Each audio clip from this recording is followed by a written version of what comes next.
മലപ്പുറത്ത് 5 വയസ്സുകാരെ പീഡിപ്പിച്ച അതിഥി തൊഴിലാളി അറസ്റ്റിൽ. ഒറീസ സ്വദേശി അലി ഹുസൈൻ റോബിയാണ് അറസ്റ്റിലായത്. ചിപ്സ് വാങ്ങിത്തരാമെന്ന് പറഞ്ഞ് കൂട്ടിക്കൊണ്ടുപോയായിരുന്നു പീഡനം.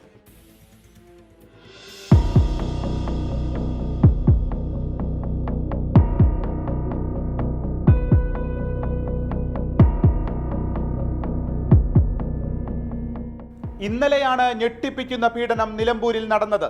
അതിഥി തൊഴിലാളിയായ ഒറീസ സ്വദേശി അലി ഹുസൈൻ 5 വയസ്സു മാത്രം പ്രായമുള്ള കുഞ്ഞിനെ ചിപ്സ് വാങ്ങിത്തരാമെന്ന് പ്രലോഭിപ്പിച്ച് ക്വാർട്ടേഴ്സിൽ നിന്ന് കൂട്ടിക്കൊണ്ടുപോയി സ്വന്തം ക്വാർട്ടേഴ്സിൽ വെച്ച് പീഡനത്തിനിരയാക്കി.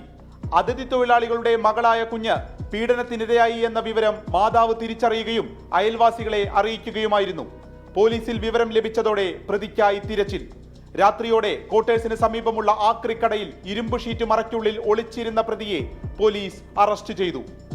മറ്റ് സംസ്ഥാനത്ത് നിന്ന് ഉള്ള പ്രതികള് ഒരുപക്ഷെ തുടർന്ന് കേസിന്റെ നടപടികൾക്ക് ഹാജരാവാതിരിക്കാനുള്ള ഒരു സാഹചര്യം നിലവിലുള്ളതിനാൽ കസ്റ്റഡിയിൽ വെച്ച് തന്നെ വിചാരണ നടത്താനുള്ള തരത്തിലുള്ള പ്രത്യേക അപേക്ഷകൾ കോടതിയിൽ നൽകി പെട്ടെന്ന് വിചാരണ നടത്തുന്ന തരത്തിൽ അന്വേഷണം നടത്താനാണ് പോലീസ് അധികാരികളിൽ നിന്ന് നിർദ്ദേശം ലഭിച്ചിട്ടുള്ളത്. കുട്ടിയെ പരിക്കുകളോടെ നിലമ്പൂർ ജില്ലാ ആശുപത്രിയിൽ പ്രവേശിപ്പിച്ചിരിക്കുകയാണ്. പ്രതി അലി ഹുസൈനെ പോക്സോ വകുപ്പുകൾ ചുമത്തി മഞ്ചേരി കോടതിയിൽ ഹാജരാക്കി റിമാൻഡ് ചെയ്തു. 24 മലപ്പുറം.